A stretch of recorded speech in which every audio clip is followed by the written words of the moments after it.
Or like I've mentioned Palm Springs before. That's a small town vibe. It would be quiet around there for sure. Other than the sounds of gay men fucking, because that's basically... But that's not a bad sound to hear, right? I mean, we could start a commune out there. I wouldn't be opposed to that. Even with the sounds of the gay men fucking, that's fine.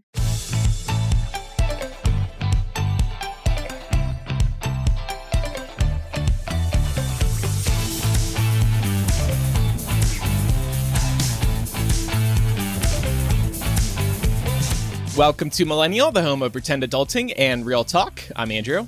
I'm Laura. And I'm Pamela. We've been off for a couple of weeks. We missed everybody, but it's good to be back. And our social media manager, Chloe, actually, I wanted to talk about this, in our absence, posted Millennial mood boards. Did you two see this? I did. Thank you for tagging me, by the way. I might have missed it. I was like, look at these nice comments about Pam in here. I got to make sure she sees this. I was blushing. The listeners are going to be heartbroken. Well, anyway, the reason I wanted to talk about this is because each mood board, I think everybody can imagine it. It shows things that we're each into. So Chloe wrote, like, tag yourself. Which of us do you feel most represented by? And Pam, I have to say, I feel like most people are connecting with yours. I'm probably just the most basic. Like, no offense to anyone who's resonating with my board, but Pam, I resonated with your board and it wasn't even mine. Oh, thank you. No, I really appreciated knowing that like so many people were into the same things that I'm into. Yeah. Somebody was like, can I be friends with Pam or something? I think that was the really sweet comment. Of course. I thought we were all already friends. We are. That was fun. Thank you for creating that, Chloe. And 3 big deaths we thought we should note at the top of the show in the couple weeks that we've been off. First of all, Bob Barker, legendary host of The Price is Right. All 3 of us watched Price is Right growing up, I think. Maybe still today. Yeah. And it's so funny because we were just talking about Price is Right in Hashing It Out. Yeah, right.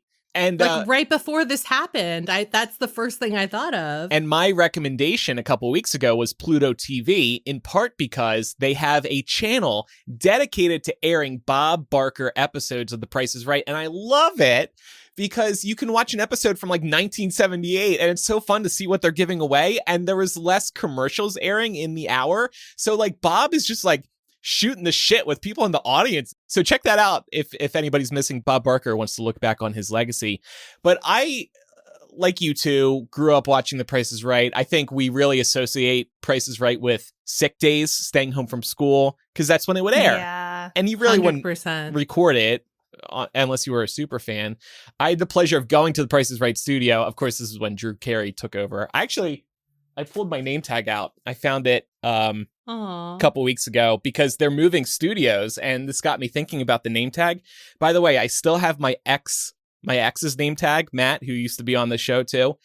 And part of me wants to text him and be like, hey, you want your old name tag? But I know he would say no. And then I would be so hurt that he doesn't want his name tag. It's fine. Now you have a matching set. Yeah. Don't hurt your own feelings, Andrew. As long as Pat's not pressed about it. Yeah, just keep it. What if I should tell Pat to wear Matt's? Oh no, we can cross out one T and write a P. But that feels... Oh, that's true. That feels mean. I feel like I'm disturbing something sacred.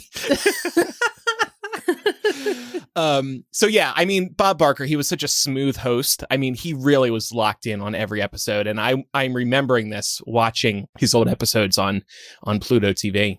Yeah. He was also, I mean, like, clearly continued working even after he retired. I know that anybody that watched How I Met Your Mother might remember that there was like a huge storyline with Bob Barker on there too, where he was presumably Barney's dad. So that was a really fun little cameo if you were into that show as well. Yeah, and then the 2 other deaths recently, Laura, you want to touch on those? Yeah, so Jimmy Buffett passed over the weekend, and Steve Harwell, the lead singer of Smash Mouth, also passed not long after Jimmy Buffett passed. So it has just been a pretty big week for celebrity deaths. I have to say, growing up in the South, it was hard not to have a Jimmy Buffett song get stuck in your head at some point during the summer. And he was, a super talented musician, really good to his fans. And I was shocked to see it. I hadn't thought about Jimmy Buffett in a long time, but just like, some of these other fixtures of music history, you never really think about the reality that person's going to die one day. Yeah. So that was wild. Pina Coladas, I think that even if people don't know the name Jimmy Buffett, they probably know the Pina Colada song. Yeah. Oh, yeah. Or like Margaritaville. Margaritaville, that's a big one too. Yeah. Well, and like that is like transcended the song, Yeah. right? Wasting Away in Margaritaville. Now he has Margaritaville Resorts, which I heard that they were flying the flag half-mast when the news came down. Which is really nice. Oh my gosh. Yeah. Yeah. And then also Steve Harwell. I mean, who doesn't think of childhood when you think of All-Star? That 100%. song. And I mean, you think about Shrek. I always think about Shrek first. Yep, that's what I was just thinking too. That song. So just really sad all around. Yeah. Yeah. He was so young too. Yeah, he was. He did sort of have a second coming on the internet. I don't know if you guys have seen his tweets, but he was doing some really fire tweets about making sure if you get oral from your girl, you reciprocate. Did you see those? No, but I kind of love that for him. Yeah. All I knew was that, like, he had a second coming because of Shrek. Yeah, okay, so maybe that was the third coming, the make sure you're eating that punani. Third coming. Either way, he was clearly coming, and, love that for him, too. He's making sure somebody's coming. Right. Yeah, I mean, we stand reciprocity here on the show. 100%. We really do. In all forms. There was a tweet convo, so this is what I was talking about. This is from 2017. Somebody tweeted Smash Mouth on Twitter. I had oral sex with my girlfriend listening to All Star. Then Smash Mouth replies, and it's Steve. He just says, gave. And then the guy replies, hell yeah. And then Steve replies, good dude, with 4 exclamation points. So he was a big fan of making sure things were reciprocal. Anyway, rest in peace to all 3 of these icons. Yeah, what a king indeed. And I hate to bring this up, but one of my death predictions for 2023 was that Bob Barker would pass. I did call this out in the Facebook group while we were off. One of our listeners was pretty quick to point out that I just recycled my death prediction from the prior year, so it's not actually that impressive. And you know what? I agree. I mean, he was 99. Did you guys see the jokes too about he got as close as he could to 100 without going over? I did. He was a comedian. He would have appreciated that, I bet. Yeah. No, I'm glad that you say that because I was thinking a little bit earlier when you were talking about all the Bob Barker talk that we have been having lately. I was going to be like, Andrew, do you think you low-key manifested it? Like, you've been talking about him so much that the Grim Reaper was like, oh, yeah, that guy. Oh, right. I have to fulfill that prophecy that Andrew dropped before the year is out. No, but rest in peace, Bob. Oh, so now you're in tight with the Grim Reaper. I didn't know that. Yeah, be careful. Be careful. Just thinking about all the old people I love now, like, don't make unnecessary journeys. Well, this means I have to come up with a new prediction for 2024, so I'll start thinking on it. Because I got to get 2 in a... This sounds so bad. Got a few more months until the end of the year. Yeah, so right. Well, since we just came off of a holiday weekend here in the States, Labor Day weekend, I thought it would be well-timed to discuss this. So the New York Police Department announced that it would start using surveillance drones to monitor large outdoor events, not only over Labor Day weekend, but over a couple of other major events. This move was actually announced during a security briefing focused on Jules Verne. And I over-enunciated that because Chloe taught me how to say it, so it sounded ridiculous. Which is an annual Caribbean festival marking the end of slavery that brings thousands of revelers and a heavy police presence to the streets of Brooklyn. Feels targeted, first of all, that this move was announced specifically in the security briefing going into a celebration of the end of slavery by an overwhelming population of people of color. That the police are like, time for the surveillance drones. Yeah. Bring in the drones. That tracks. Yeah. Mm-hmm. Unfortunately, something that I learned from this is that New York City is not the only one. So New York, like a number of cities, are increasingly relying on drones for policing purposes. There's actually some data that AP pulled in reporting on this that showed that New York City has actually used surveillance drones for safety or emergency purposes 124 times in 2023. That's up from just 4 times in all of 2022. So this has ramped up exponentially in the last year. This is, I know this is not the same, but it's interesting to me because whenever I'm driving on the highway, you know, all of the speed limit signs say enforced by radar, or most of them do. And now I'm thinking like, this is probably how they're going to do it from now on, right? They're probably going to have like a radar strapped to a drone. Yeah. Right. And like possibly this is going to affect more than just, surveilling civilians in the context of which the story is based. So I think that's the concern. Civil liberties and privacy groups have definitely spoken out against this because there are some concerns about the legality of it, right? Like, I'm not remembering off the top of my head, but the police can't just come knock on your door and say, let us come inside and see if you're doing anything wrong. They have to have probable cause. Right. And the inclusion of a security drone that can just be sent somewhere to monitor a large outdoor event makes me wonder, well, if you see somebody there doing something wrong, is that person then going to be arrested? Are you then going to send cops to the scene where it's like, the reality is you would presumably be sending those drones to check to make sure that there isn't any violence happening or that people aren't violating a permit order or that people aren't violating like noise ordinances and stuff. But where is that line? Yeah.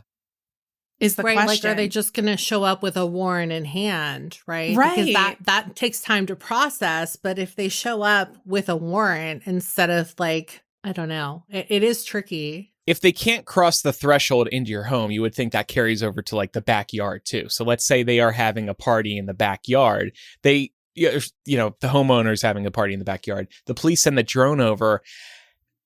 I know there's major trust issues with the police too, employing sneaky tactics to get the answers that they're looking for.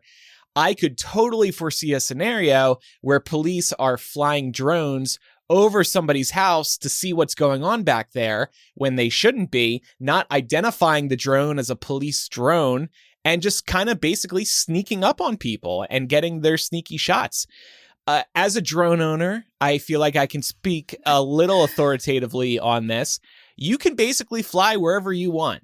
There are no drone zones, but like they're normally just near the airport or like major city skylines or military bases or like ballparks, like public venues. But in neighborhoods, it's pretty much freewheeling, and it makes people uncomfortable. I see comments in the Facebook group, in the local Facebook group here from time to time, like, I'm not a fan of these drones. Well, guess what, bitch? It's legal. And I'm sorry, but somebody might be spying on you. So don't go skinny dipping. To that point, I know we've talked a lot about PG&E, which is my energy company. PG&E is now also using drones to try and look for issues. But also, to your point, it makes me a little uneasy to think about how they could just be like peeping in my backyard. Not that like I'm doing anything wrong, but as has been well documented on the show, I have a neighbor that sunbathes in the nude. What's happening with that footage? Yeah. Yeah. Maybe they don't care. Maybe not. It's like TSA, right? Like there was that whole kerfuffle about TSA being able to like look at imaging under your clothes. Right. Yeah. They saw us all naked for a long time until they had to start using those like generic, like cutout doll figurines and put X's Do you on them. think, Laura, that this is kind of like the second coming of the Patriot Act? I know that was like that's kind of like the last big surveillance drama that I remember, you know? It's funny you say that because there are a lot of allusions drawn to the Patriot Act by critics of this move.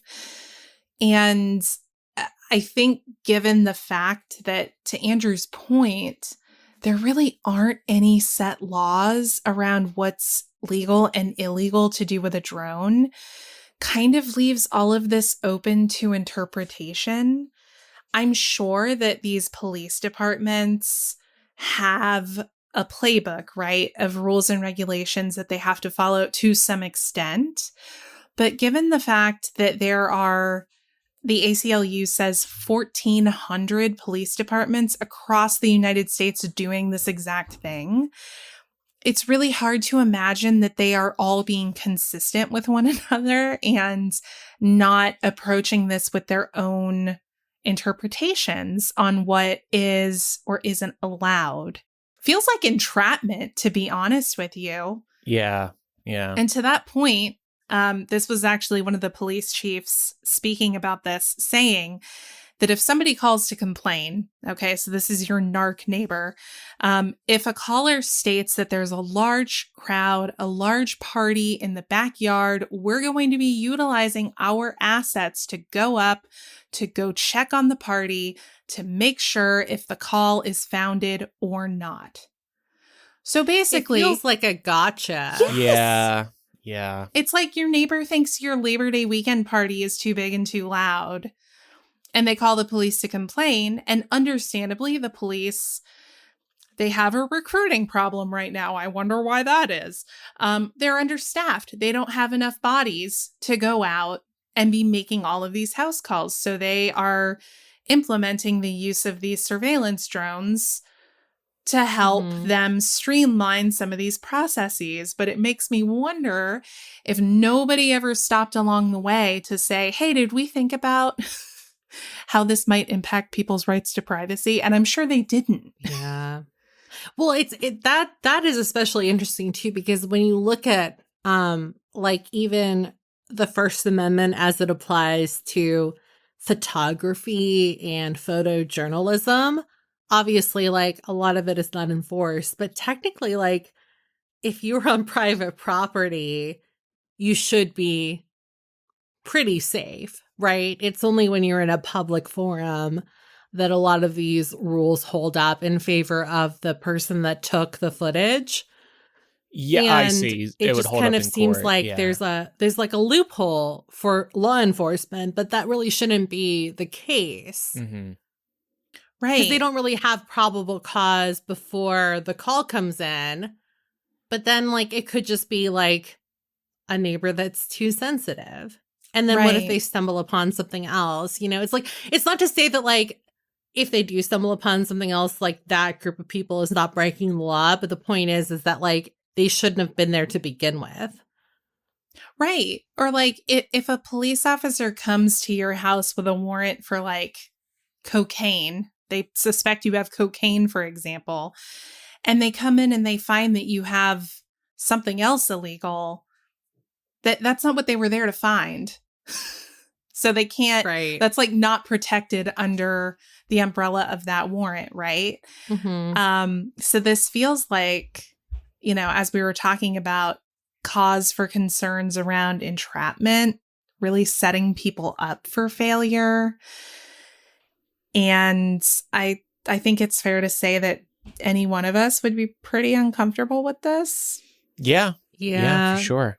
It's tough too, because like you said, there's so much distrust around the police force in general. And I'm guilty of that too. It's like, I at this point, I would prefer not to call the police, you know? Right. And not for like my own safety, but for the safety of other people. Like, this is not related to that, but I had a case, not long ago where, there were two black men that like, I was like trying to leave to go to the store. And these two young black men came and like approached my car and they were asking me for directions. And I didn't realize that one of my neighbors was like watching. But as soon as they left, she came up and she's like, "Do you want to call the police? Because I've never seen them." And I was like, "No." Like, it was weird because I've never seen them before. And like, you can clearly tell that like the highway is not too far from where I live. But also, I would not be comfortable calling the police because that feels like a death sentence, potentially, to those two people who maybe like genuinely did not know where the highway was. Yeah. Right. Right. That's the thing you always have to think about. I mean, does this occasion rise to the need of calling the police? And, you know, if you want to think about it from the police point of view too, they're overworked, they're underpaid. And you know how much time gets wasted for them when people call in these bogus complaints? Like Which happens a y'all lot. know, well documented on this show, but I used to have a neighbor who called the police for fucking everything. Like, she heard the slightest noise and she would call the police and they would be out here knocking not just on my door, but all my neighbors' doors. And that was a colossal waste of time for them. And tech is kind of disrupting the 911 operators because it's been well reported at this point. Apple Watch now has this feature. I think it was introduced in the last year or two, where if it detects you were in a crash, it'll automatically call 911 if you don't tap on the watch, "Hey, I'm actually okay, nothing to worry about." Yeah. So people have been on roller coasters, skiing, and they come to sudden stops and they're fine, but their watch will call 911 because they think the watch thinks there's been a crash. Lord. And if you're skiing, you're covered in equipment and gear. Like, you can't see your watch or hear it. Actually, funnily enough, when I was at Disneyland a year or two ago, I'm on Space Mountain. And Laura, you've probably been on Space Mountain. Pam, probably a little more. It's tight with the belt, the seat restraint coming down on you. Well, for the first time in my life, I accidentally triggered a 911 call with my phone because I guess I was pressed up against the button. And so I get off the ride.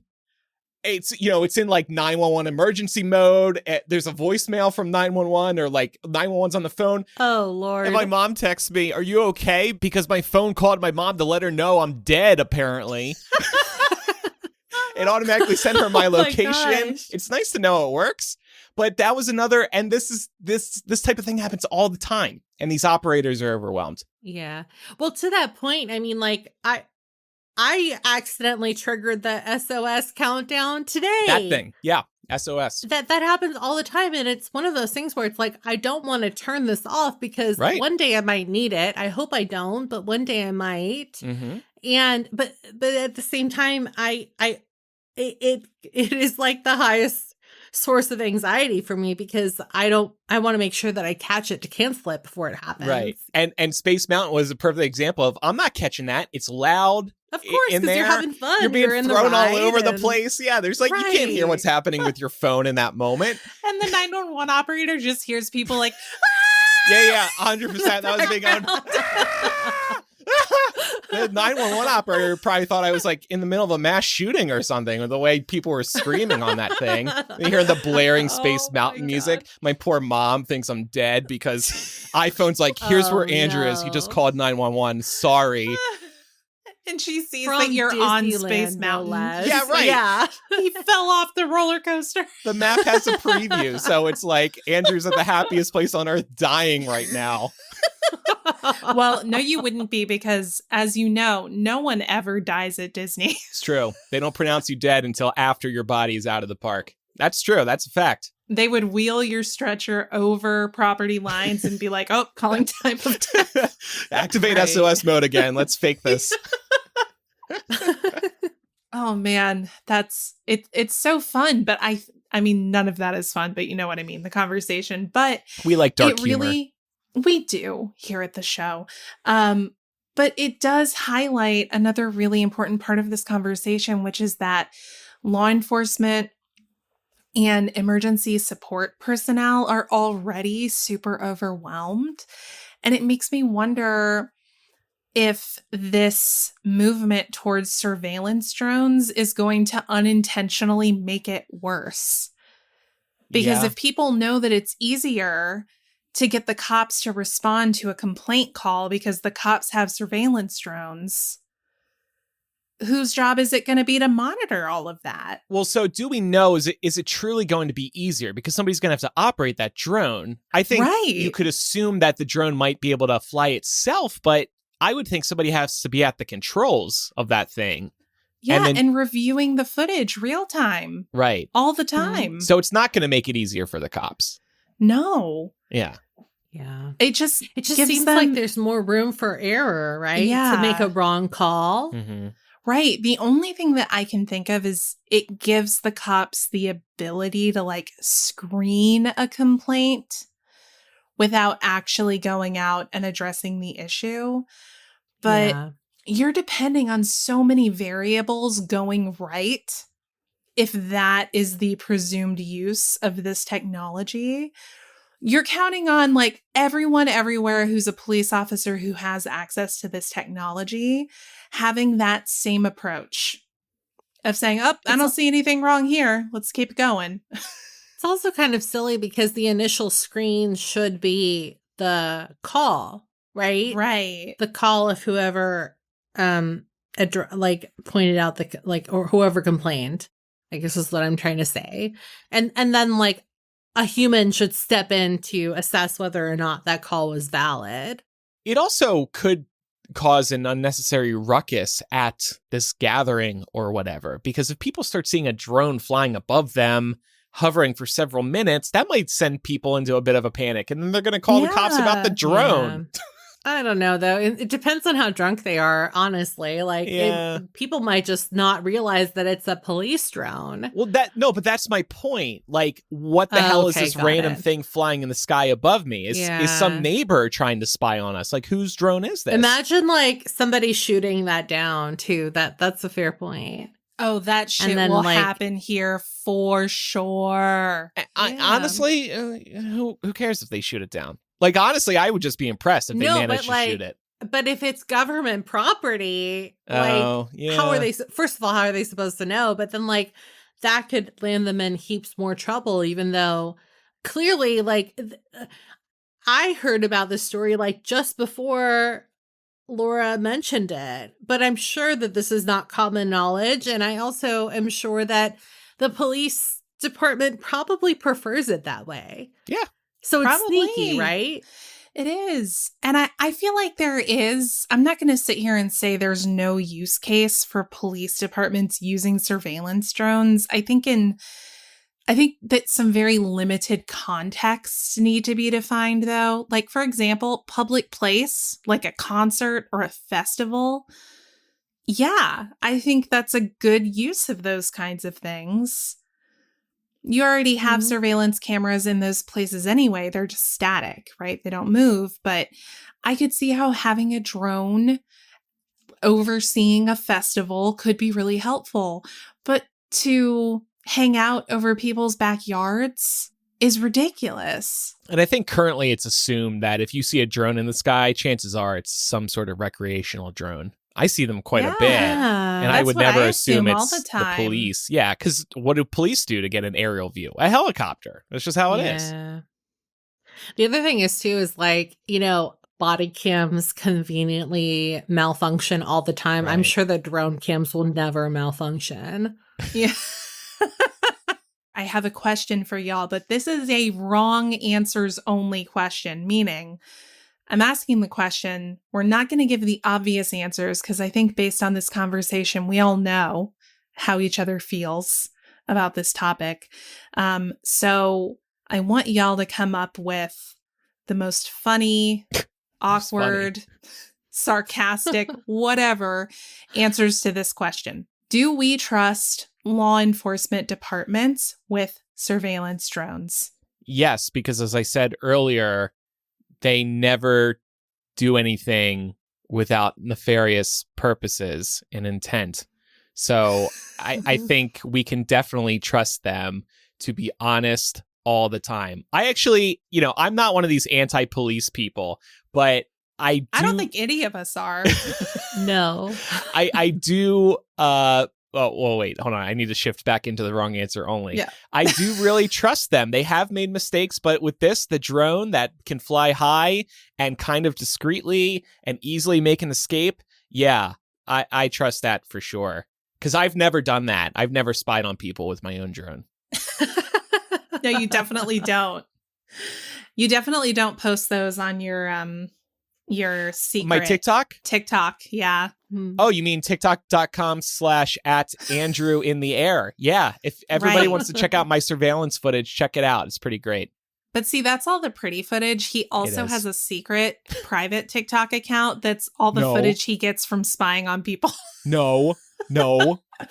Just Pam's neighbor once, because I wanted to make sure what she was saying was true.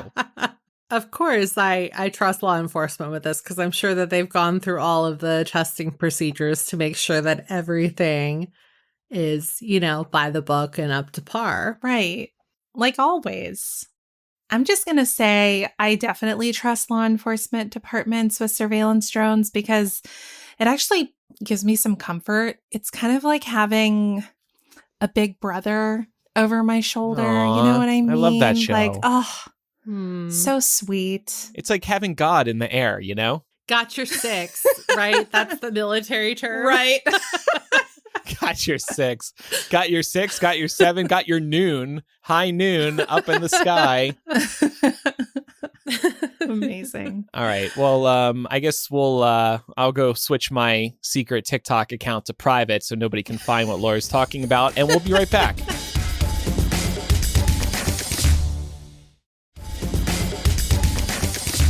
So this week I wanted to talk about a concept that I was not familiar with until about a few weeks ago when I saw it popping up more and more on my news feeds. Were you all familiar with the term noise pollution prior to this episode? Yeah. Yes. Okay. I had never heard of it. Really? But for anyone that is like me and had never heard about this, it's basically like any excess unwanted noise that is infiltrating your space. So this can be anything from like traffic noise to construction noise to, anything of the like. Have you heard of the phrase light pollution before?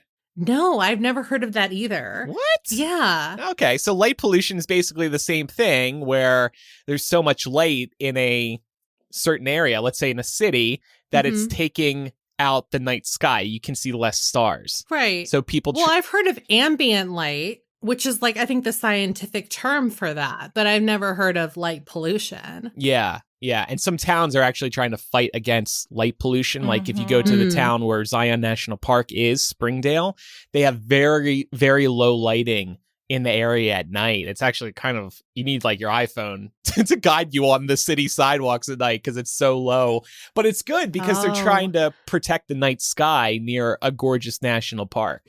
Well, to that point, I think a lot of cities now are looking at combating noise pollution, especially because of a new research that has been conducted out of the University of Michigan. So this new research shows that potentially as many as 1 in 3 Americans are exposed to a level of sound that might be harmful to their health.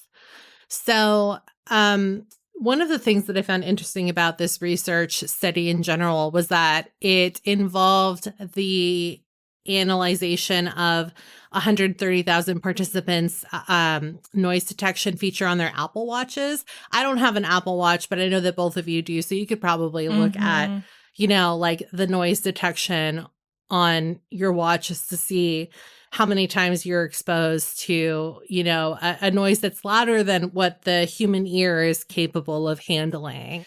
Have you, Laura, gotten that alert before? Because oh yeah.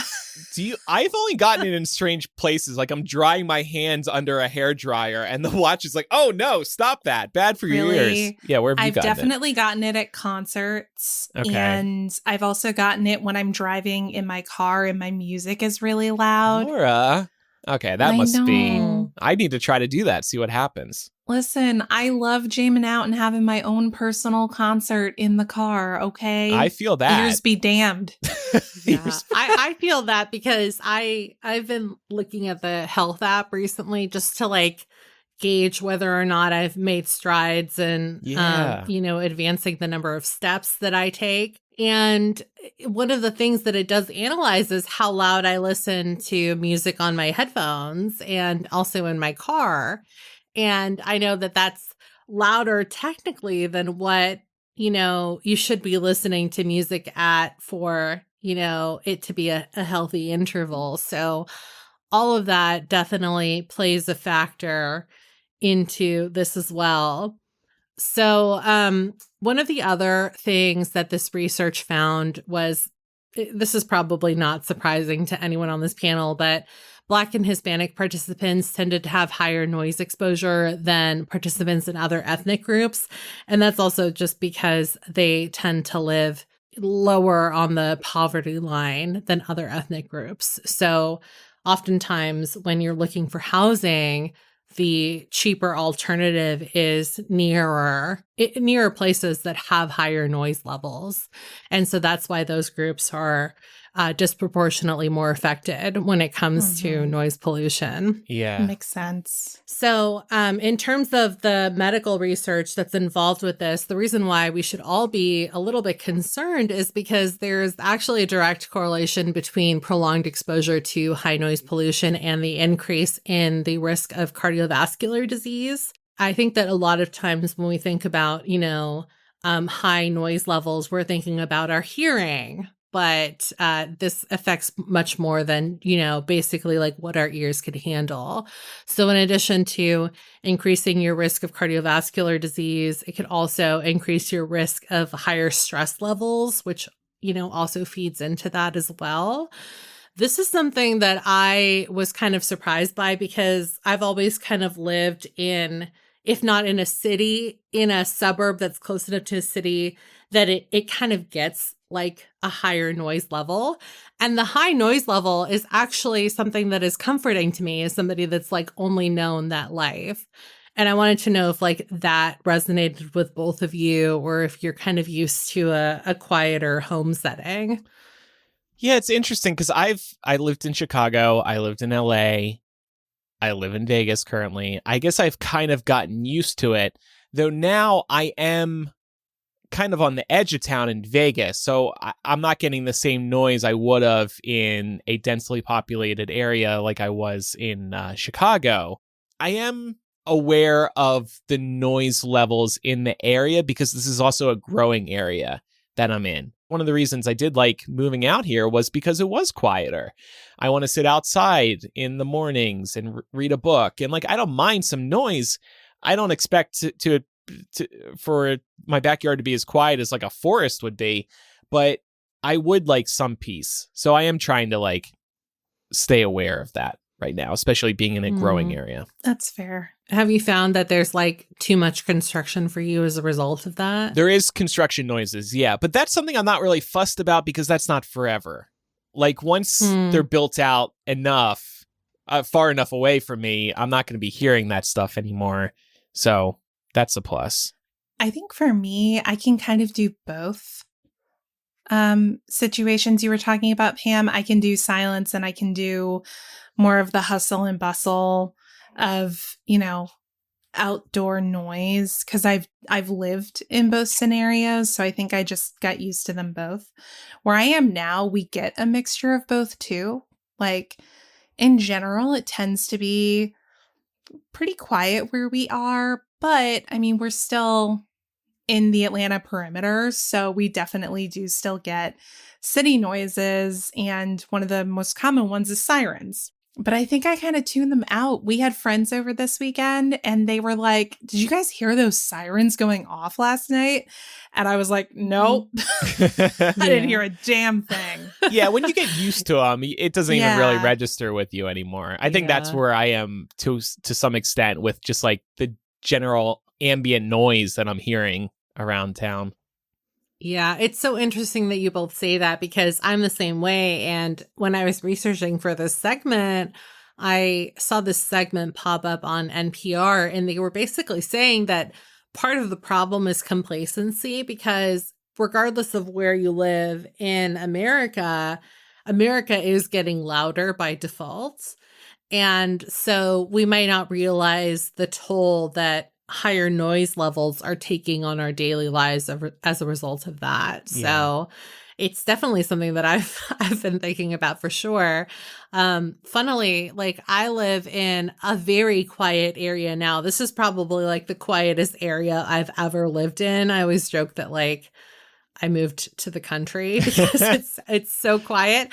I actually had trouble falling asleep without like the excess ambient noise for a long time when I moved here. And that's part of the reason why I sleep with like some kind of sound in my room now. So yeah, I think going home, I realized that too. Like my parents' neighborhood, it's a retirement neighborhood. It's super quiet. Yeah. So I need that fan to create some background noise, some white noise for me. But I like that in general because white noise is also great for tuning out sounds happening outside. Like actually the first yearish after we had moved here, there was some drag racing going on kind of near us at night. It was so annoying. And it was basically around 9:30 every night or 10 o'clock. And I go to bed around that time, and I don't want to be hearing that every night. So the box fan was very helpful on helping get rid of that. And luckily, I guess the police put a stop to that. So that worked out. But I actually kind of want to eventually move to like somewhere very quiet because I don't really mind it now, but I would just like to I want to be off in the woods somewhere. Or like I've mentioned Palm Springs before. That's a small town vibe. It would be quiet around there for sure. Other than the sounds of gay men fucking, because that's basically... But that's not a bad sound to hear, right? So you want it to be loud enough that you don't hear that. I mean, we could start a commune out there. I wouldn't be opposed to that, even with the sounds of the gay men fucking. That's fine. Well, to that point, we've all moved around in our lives a few times. Has the noise level ever been a factor in decision making for where to move next? I've actually never thought of it that way, if I'm being honest. I haven't either, honestly. So I'm with you there. But like when you were buying, because that's like a more permanent decision, did you think about the noise level of your neighborhood? No, and I really should have, to be honest. I mean, it's fine where I am, but I guess I got lucky because back when I was buying, that was like 2017, first time home buyer. I'm still in my like mid-20s. I don't really know what I'm doing. So did I do the proper vetting to pick a place? No, I definitely didn't. I think this is a very, very much a live and learn thing. Like, yes. I think about an apartment I rented in Valley Village, California. Pam, I don't know if you ever went to that one. It was over the Hollywood Hills. Studio City? Yeah. Yeah, I did go to that one, yeah. And first of all, it was on a main road. So sitting out on the balcony sucked. I could never enjoy it because it was just too noisy all the time. So that was a lesson right there. Don't get an apartment or a house on a main road. But lesson number 2, I didn't realize this until after I moved in. The quiet neighborhoods behind the apartment off the main street, they didn't have actual sidewalks. And I'm a dog owner. So I'm like, shit, this is something I need to keep an eye out for too in the future. Apparently this is a big city. I said Valley Village, but it's North Hollywood. It's a densely populated area. It's very much a city. And for that neighborhood right off the main street to not have sidewalks, I found very bizarre. So I just made a mental note at the time. So again, live and learn. Like you go through certain experiences, test the water. Remember when I opened up the wall in my bathroom because people would run hot water below me in Chicago and the pipes would be banging on the wall? It would literally wake me up at night. Now, what do I also do? Run the hot water to make sure that pipe shit isn't happening. It's like, it was just preparing you for your future life in Palm Springs where you're going to hear some other pipes banging. Excellent callback. 5 out of 5 stars. Laura's got a future in comedy. Oh, really? Man, I'm so flattered right now. So yeah, but now at this stage of my life, I think I would be more careful when picking a future home. Like, how quiet is it? Going to it multiple times a day to hear the morning noise, the afternoon noise, the evening noise overnight. Yeah. Was that a factor when you were moving from Chicago to Las Vegas? Because it sounds like your neighborhood now is much quieter than your Chicago neighborhood was. It is. No, I think in this case, I just got lucky. Our top priority was finding a home in a reasonable price range that we also liked. And the views out our windows are amazing. So that was a big selling point. I didn't care how noisy it was. Yeah, I think some of first-time homeownership also gets determined by what's actually in the budget. I know for me, I was barely able to make this place work. I was making like $38K at the time that I got this place. So it was like the tip top of what I could afford. And I had to save up a huge down payment to be able to do it because of my student loans, which we're going to talk about here in a few minutes, I think. But a lot of times when you're buying a first home, you're kind of priced into or like priced down into what you can afford. So you have to make a lot of concessions. And you just feel lucky to get the house. Yeah, it's like, exactly. I don't care about the issues you should, but it's like, I want it so bad. And I know. That's the case for so many people, even if they're renting to that point. Yeah. So. Yeah. Mm-hmm. Well, wrapping things up and kind of looking towards the future, is hearing loss something that we have or do worry about as a result of getting older? Because in full transparency, it's definitely not anything that I've ever thought about. I think I mostly worry about vision loss, even though I don't have to. Vision loss. With glasses very often. Yeah. So. I do think about it a little bit. One of my uncles is hard of hearing, and my dad believes it's because how loud he would blast his music when he was younger. Chloe says she has a hard time hearing out of one ear, and she says it's because of all the music she's blasted in her headphones. I'm like, girl, you're like 24, and if you can't hear out of one ear already, you're going to be deaf in that ear before long. So I try to be aware of not blasting my music too loud. Pam, I had never looked at this headphone audio level thing in the health app on the iPhone. And I'm looking it's going to be your new obsession because it's my new obsession. It's so I'm interesting. So sorry. It makes perfect sense that they would add this because, of course, the phone knows how loud your music is at any time. So my exposure, it says it's been okay over the last 6 months. So I'm happy about that. And I think I partly credit the fact that I am careful not to blast the music in my ears. I'm checking mine out right now. Mine also says I've been okay. Okay. Over the last 6 months. Yeah. But there are definitely a few spikes in here where I got up to like over 100 decibels. Okay. Few times. See, my chart does not show that at all. It looks like I never crack 100. I don't know how I like accidentally did that. Like, I'm never like, oh, it's too loud, or it's it's Mine over 100. Is always loud, and that's probably something that I should work on. I just like loud music. I just like being completely engulfed by the sound. I will say for me, I don't worry about hearing loss, but I do have tinnitus. Do either of you get that sometimes? Mm-mm. Like the random like ringing? Yes. I do. I definitely get that. I get that Not too. often. It's usually like late at night when I can't sleep. Yeah. Well, and that you have nothing else to focus on, so you hear it. Right. Yeah, that happens to me too. And sometimes I wonder, I'm like, is this my fault?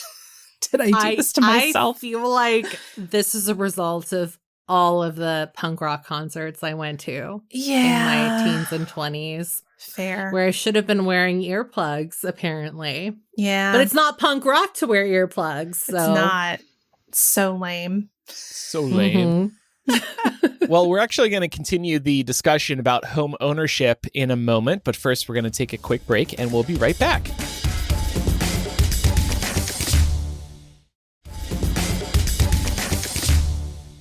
So I wanted to talk about home mortgage interest rates because they are higher than they've been in the last few years. And I wanted to discuss when people should buy in case any of our listeners are looking to purchase a home. And the TLDR here is, well, no one really knows. It's all kind of a risk, isn't it? The interest rates on 30-year fixed mortgages in America as of this week are floating a little over 7%. Like I said, these are the highest mortgage interest rates in a while. The thing is, these rates are a far cry from just 3 years ago when interest rates hit a low of the mid to high 2%. I'm actually one of those lucky people who got a very low interest rate during the pandemic. And recently, the New York Times did a piece called "Feeling Mortgage Rate Envy? You're Not Alone." And the article said that with interest rates climbing, a new form of one-upmanship is making the rounds, the mortgage rate humble brag. And I actually can relate to this. This is why you wanted to talk about this today. It did make me feel good about myself. It's true. No, but I actually kind of have a little story. I just wanted to read a couple of paragraphs at the beginning, though, because it's well written. At a rooftop party on a steamy July night in Philadelphia, the margarita machine was churning, the seafood boil was hearty, and the conversation turned to the defaults of the upwardly mobile, real estate. Almost anyone shopping for a home in the 2020s knows the script by now. Someone mentions their recent home purchase, a tale undoubtedly rich with drama, stress, and suspense. Guests, well-schooled in the volatility of the housing market, lean in for the follow-up. When did you buy? The response to that key question is normally followed by an ooh, said Evan Barker, 36, a lawyer who attended the party and has participated in enough of these exchanges to know that the ooh means one of two things. You either got the interest rate of a lifetime or you squarely did not. So I mentioned I'm making new friends out here, and a couple weeks ago I mentioned that. And I was talking with a couple of people who are interested in buying a home. And I told them my interest rate, and they did that. Oh, but it was like a painful ooh, like, oh, I'm so jealous. So I thought, Laura, maybe we could throw our own little party right here as two homeowners ourselves. Now, Laura, when did you buy? Okay. When did you buy? 2017. Okay. So there's going to be a difference here. I don't know Laura's rate. So we're at the party next to the margarita machine. We got the music playing. Oh. Are we about to film a porn? Hey, this is sexyloop.mp3 that I've had in my computer. I don't know why I have it, but I do. All right, so we're sipping the margs on a steamy night in Philadelphia. Oh, yes, I've had my home for 3 years now. Laura, what was your interest rate in 2017? Well, I'm really interested to see if yours is smaller than mine. Ooh. Mine is 4%. Oh, baby. Yeah. I do have a smaller one. You want to guess my size? 2.7%. I'm a little longer than that, baby. Give me some credit. Yeah, 2.75% was mine. Oh, hey. Yeah. So you were very Congrats. close. Yes, thank you. Thank you so much. It was all luck. This was July 2020. It was a big reason why I wanted to buy when we did. My dad really tried to talk me out of buying the house. One, because he doesn't want to come out here. But two, he thought the world was ending. You know, it was early on in the pandemic, to his credit, but he was like, oh, I mentioned 15 minutes ago, this area's blowing up in terms of home development. He's like, oh, some of those houses are going to be half built. They're never going to be finished. Home prices are going to crash. You might be buying at the peak. Well, of course, none of that ended up happening. My house has gained value over the last 3 years, and I'm very excited about that. But yeah, the thing is, like, once you get an interest rate like this, it's like, fuck, I can't move anytime soon. That'd be insane. Yeah. No, I get that. And honestly, I feel that even at mine. Well, compared to what the national averages are. I mean, just to illustrate for people the difference, you might be thinking, oh, it's a few percentage points from 2% to 7%. But that translates into mortgage payments that are hundreds of dollars more every month. Yes. The interest being where it is will price you out of homes that you would otherwise qualify for if interest rates were lower. That's why this is a problem. And to give everybody a example of the difference, I'm looking at Redfin right now, a house in Vegas for, I just picked a random one, $430,000. That's what it's listed for. So I can go to the payment calculator right on the listing page, which is really handy. I have my interest rate listed here already in the calculator. So 2.75% with a 20% down payment on a $430,000 home. Monthly payments, $1,666. Hail Satan. Now, if I go to 7%, that's a huge difference. This shit is now $2,500 a month. So over $1,000 more. $900. $900 difference. 900 more. Yeah. Woof. Yeah. Wow. And that's what we're talking about. I had friends who bought a place like you, Andrew, during the pandemic, got locked in with that super low interest rate, and then had other friends who were buying a home just this year in a similar area.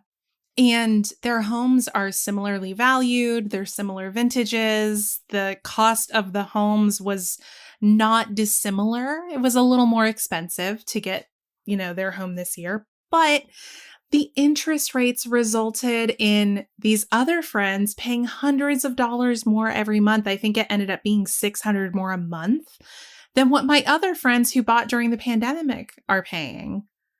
Yeah. This also affects how many homes are on the market because people like me, we love our current interest rate.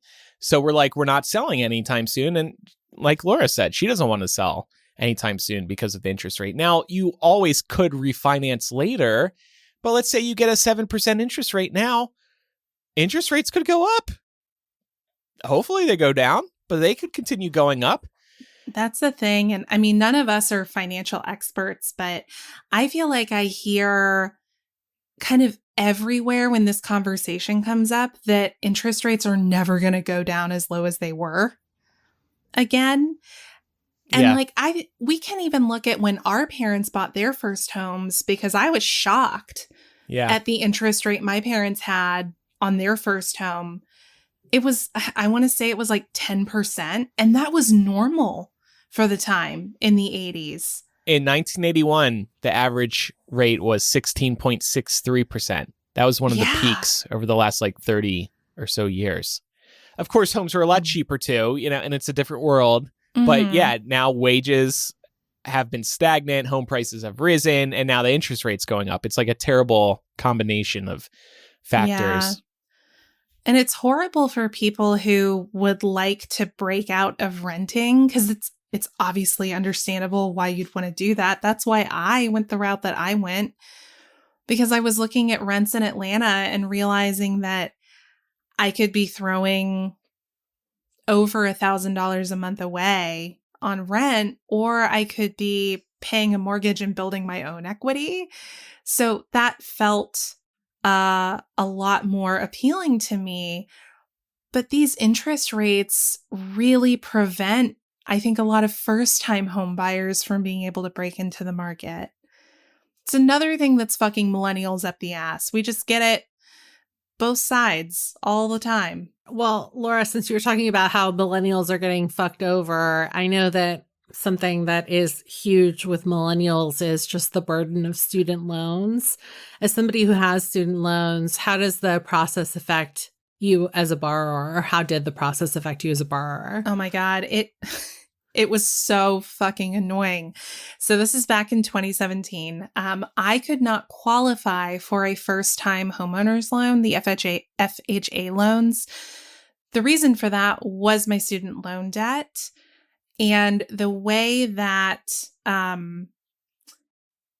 assumed student loan payments were calculated into your mortgage eligibility for FHA loans back then was they automatically assumed that your monthly repayment on your student loans was 1% of the loan balance.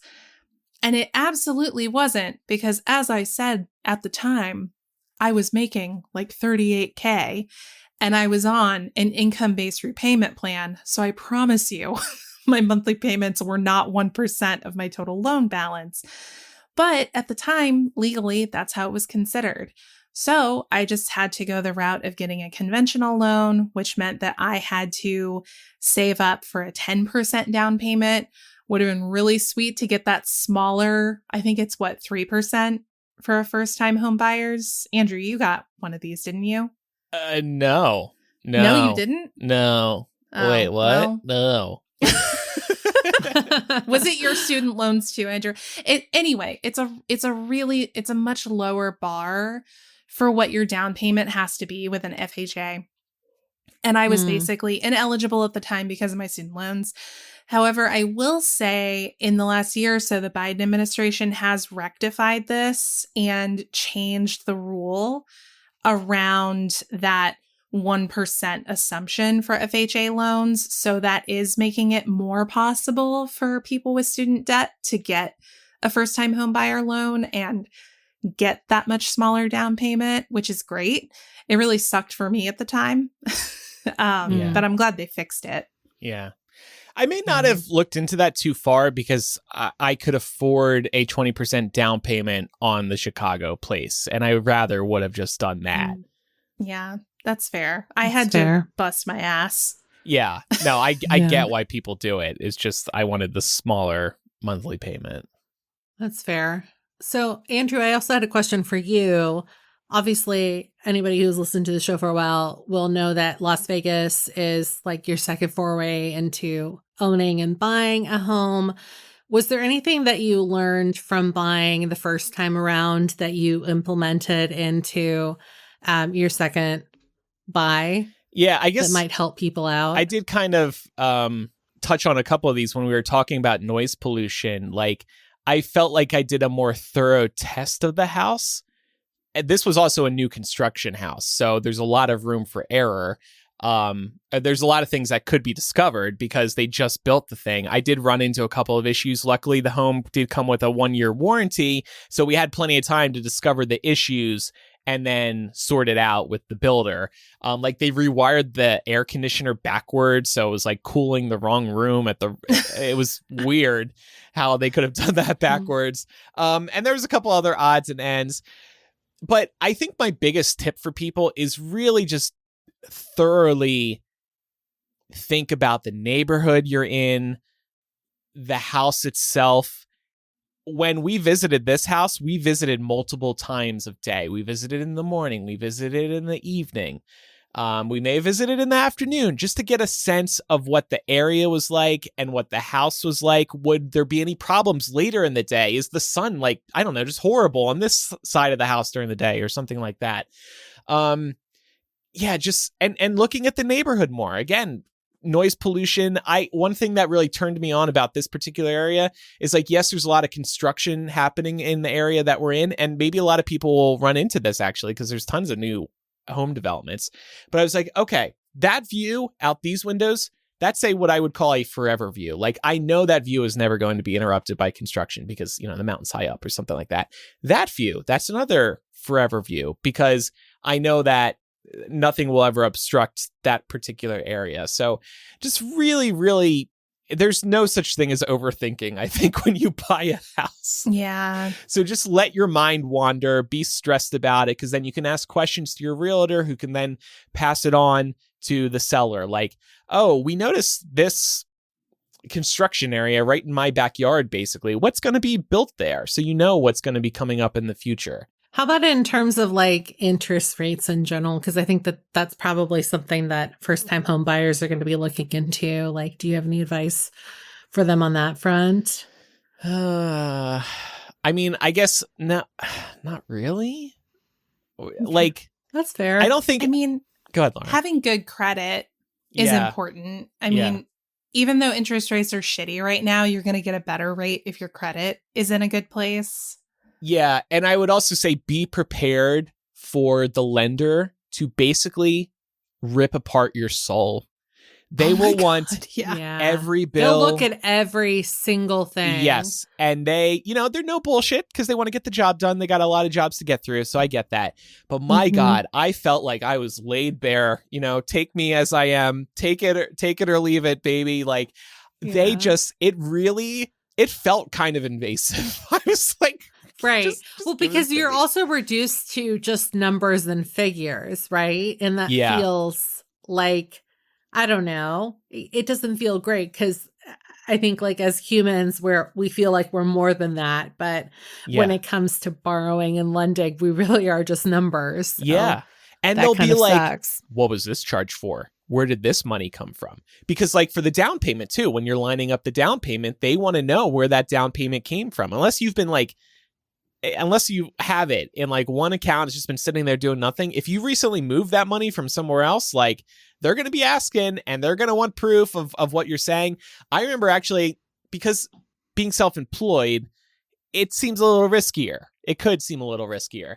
I had to write a couple of letters and sign them myself, promising them that what I'm saying about like what I do and my income and all that it's true. Because their goal is to decrease liability, right? They don't want to be on the hook for the mortgage if you can't pay for it. So you have to really assure them that you got it on lock. And that might mean writing a letter or two to them vowing that wherever you said this money came from, for example, that's where it came from. And but that's all, like I said, just about decreasing their liability and feeling better about it. I don't know if you had to do this, Andrew, but mine had this special app they used that would allow them to see my bank statement in real time. So they weren't actually in my bank account, but they could see everything I was doing as I was doing it. And it made me so self-conscious about using invasive. My debit card. Yeah, I started trying to use cash more because I was like, I don't want them tracking me. I could have done the same thing. It's like, man, like, should I buy this cup of coffee with my debit card or should I just pay for it in cash? Yeah, it's similar to how like if you sign up for Mint or you connect any sort of platform to your bank account, it can pull all that data because you're giving it permission to do so. And it can be handy. But yeah, I think they did that for me too, Laura. And you know what also cracked me up about it? They're tearing you apart. Explain this, explain that, blah, blah, blah, blah, blah. And once it closes, they don't give a fuck. Oh, yeah. They don't give a damn. Spend how you want. See what I care. They just care so much. And then it closes and it's like, fuck you. Good luck, bitch. So yeah, that's another reason I don't want to move anytime soon. I can't bear going through all that again. I'm still recovering. The scrutiny. It's rough. It's rough. Obviously worth it. But, and actually one final thing I'll say, people looking for tips. Honestly, we're kind of painting a grim picture here, but enjoy the experience. It's really amazing that you are trying to purchase a home and it can be stressful, but for first-time home buyers, you're going to look back on these memories fondly, assuming it closes. And, you're able to get that mortgage. Enjoy it. It's a special experience. It's one of the bedrocks of the American economy and the American dream, having a home locked into this 30-year mortgage. Your rent, your mortgage, it's not going up. That's it. What you're paying now is what you're going to pay in 29, 30 years. It's comforting. Yeah. And I'll say too, the first home you buy, it's not going to be your dream home, probably. But you're going to make some really happy memories in that home. You will look back on it fondly. Like even when I first got into this place before we did some work on it, I remember thinking like, oh God, this place is going to need a lot of work. And now I look back at that and I don't feel that way about it. I don't feel that sense of like drudgery or resignation. I just look back and I remember how fun it was to be making this place mine. I agree with that. And the dream home thing, it's not going to be your dream home. It's a stepping stone in time. Yeah. I guess my closing point would just be to circle back to the top of this. It's risky at any time to purchase a home, there's always going to be some risk with any investment. And you just have to test your luck. I mean, right now, the interest rates do seem particularly high. Hopefully they come back down, but we don't know when. And when they do, what are home prices going to be looking like then? So if you can afford it, if you can maybe get a cheaper home to account for that higher interest rate, you can always cling on to the hope that you will be able to refinance, and you will. It's a risk. That's all I can say. Yeah, and I got so damn lucky in July 2020. You did. Because remember, when you refinance, it's not as simple as saying, I declare refinance, and you get a cheaper interest rate. You're basically paying all your closing costs again. Yeah, right. All right. Well, good luck, everybody. And maybe any listeners, have you had any home buying experiences? Let us know. We'd love to hear. And maybe we can read your thoughts on a future episode. Feel free to email those thoughts in, millennialshow@gmail.com, or the contact form on millennialshow.com, or drop your thoughts in the Facebook group. We see that a bunch. Facebook.com/groups/millennialshow. People will drop a lot of feedback about the show in the Facebook group. And we appreciate it. We love hearing your feedback, no matter where you drop it. And I get why people use Facebook. Sometimes it's just easiest to jump in that group. All right. Well, Pam, do you want to tell everybody what's coming up in After Dark today? Sure. So it's officially September, which is crazy to think about. But in light of it being September, we thought it would be fun to kind of do a little back to school nostalgia. So I came up with a couple of different questions for us to tackle around the general theme of going back to school and reminiscing on our school time experience. So tune in for that. I'm sure that some of us will have some great stories with regards to our time in grade and elementary and middle school and high school and stuff like that. Yeah. When I was looking through your notes, I was recalling some good memories and some funny memories. Oh, good. That's great. Yeah. Perfect. So that'll be at patreon.com/millennial this week. You can get all of our bonus audio content through your favorite podcast app too. There's just a one-time setup period. If you use Apple Podcasts and you prefer to support us through Apple's ecosystem, you can just tap into Millennial in Apple Podcasts and subscribe to the show right there. And you get ad-free Millennial plus Mega Millennial, all wrapped up in one episode every week. We also got, whether it's through Apple or Patreon, we've got free trials. We've got an annual subscription to help you save a little bit of money as well. And then over on Patreon, we've got the new executive producer tier, $20 a month. This is the highest level we've ever done, but also the most amount of access we've ever done. 2 times a month, you can listen live as we're doing our planning meetings. And these are like another episode of Millennial. We're talking like we're on air practically, but we're also planning the show. And it's got that unhinged Friday energy because we're all done with our weeks and want to die.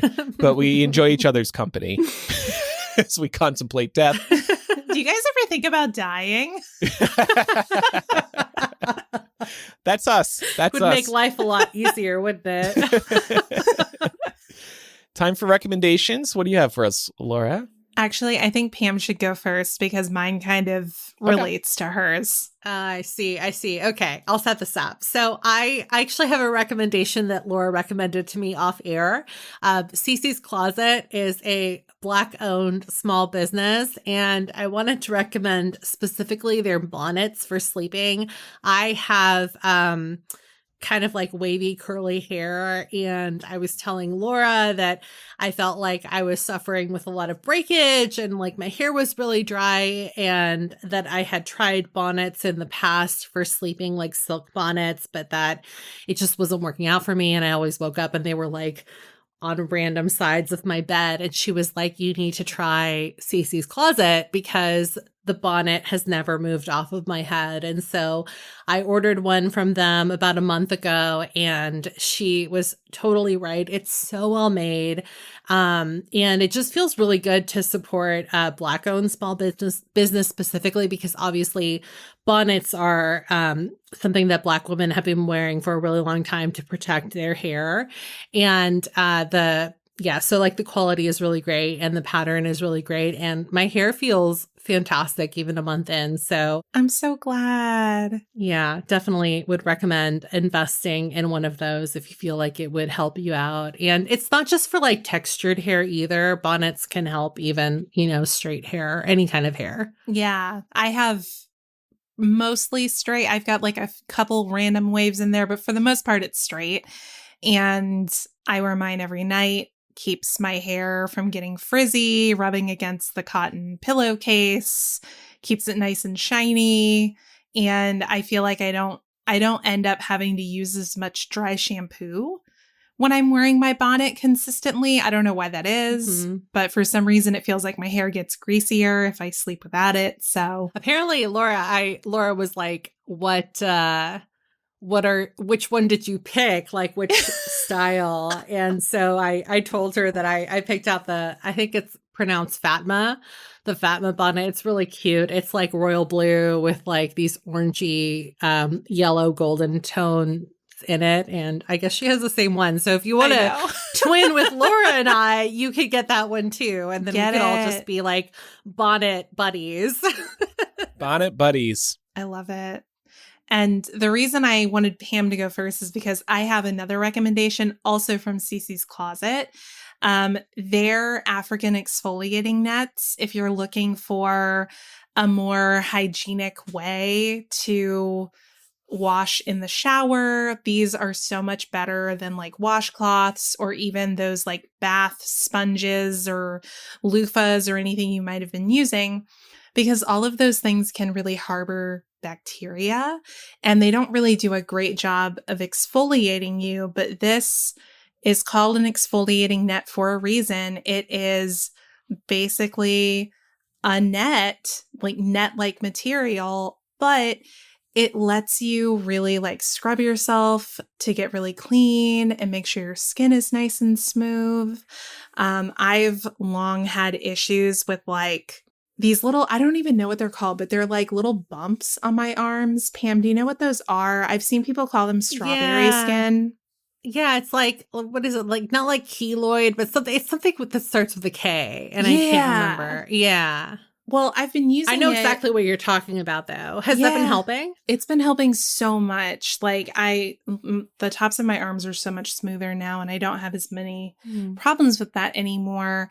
But these things can also last up to 3 years because they are very hygienic. So they last a long time. I feel like with other types of bath scrubbers, you're having to like toss them and replace them pretty frequently because they get gross. But these last a while. They dry super quick after you're done. So they're not going to like harbor that bacteria or anything. And this has all basically been an ad for Cece's Closet. I wish they were a sponsor, but we just genuinely like them. But you know what? I think they deserve it because, again, small business, Black owned. It feels really nice to be supporting a business like that. So give them all the love if any of what Laura and I said resonates with you and you feel like it would be helpful. Well, I want to piggyback on a Pam rec as well. And actually, I want to do a kind of re-rec. So Pam in late July recommended this new, I guess you would call it a fantasy novel, Fourth Wing. It's blown up on Book Talk. You see it in bookstores, prominently featured. It's doing gangbusters on the bestseller list. I finally felt like it reached the threshold for me where like, okay, I need to read this darn thing already. I'm just looking for the next Harry Potter. Just somebody tell me what to launch another podcast about. And I'm not finished yet. I'm close to halfway through, I would say. And it is really, really good. I think somebody else described it to me when I posted about it on Instagram as fantasy light. And I think that's one of the reasons why I like it, because I never got into Game of Thrones. I think that's too heavy for me. This is just the right amount of fantasy in my mind. It involves dragons. It has some awesome character development, excellent battles going on in different ways. I'm just really into it. And Pam, the next book's coming out in the fall. Oh, wow. So we can buddy read. You didn't know that? Oh, yeah, we should buddy read. Did you not know that? I didn't realize. For some reason, I thought it was coming out like next year because that feels so soon. Oh, okay. Yeah. But I think that's I one guess reason. I'm going to have to pre-order it. Yeah, so the sequel is called Iron Flame. I already pre-ordered because you can receive a stunning limited first print run featuring spray painted edges with gorgeously detailed map end papers. So I was like, all right, I'll get a cool pre-order version of the book. Yeah. And I got it from bookshop.org to help support local. So I'm looking forward to that. But yeah, great book. I look forward to seeing where it goes. Kind of unpredictable. There's been some twists and turns I didn't see coming. Yeah, I really enjoyed it. I will say, like, I will amend my initial review because I was telling my friend about this and they were like dying laughing over this. It's just an FYI to anyone who like doesn't care for this. It does get a little bit smutty towards the end, so there's like quite a few sex scenes. If that's not your jam, you can like easily gloss over that. I did not realize this when I recommended it because I wasn't finished with the book. I was about like to the point where Andrew was probably. And then I finished the book after I recommended it. And I was like, oh no, I probably should have mentioned that in my review, but I just didn't know. So that's something for you to look forward to, I guess. Yeah. I have noted to myself that it is a little horny, and I guess it's going to get hornier. It gets hornier. Yeah. Okay. Wow. All right. We'll have to discuss when you're done because I think that like where it ends is a fantastic setup for the second book. Cool. Well, I bought the book from a local bookstore and it has like the first chapter or two from the sequel. So it must be, obviously a very recent edition. Yeah. Okay. So My book I'll did be not diving have that, in. So I'll read it to you if you can't wait. Please I'll read to do. you the first couple of chapters. Give me a call and please do that. You'd be like, Pam, the next book's even hornier. Perfect. Make sure you are following the show in your favorite podcast app so you never miss an episode. And we would love a review in Apple Podcasts or Spotify. You can also follow us on social media. We're Millennial Show on Instagram, Twitter, Facebook, and Threads. And then over on TikTok, we are Millennial Pod. After Dark will start in a moment for patrons and Apple Podcast subscribers. Thanks, everybody, for listening. I'm Andrew. I'm Laura. And I'm Pamela. Bye, everyone.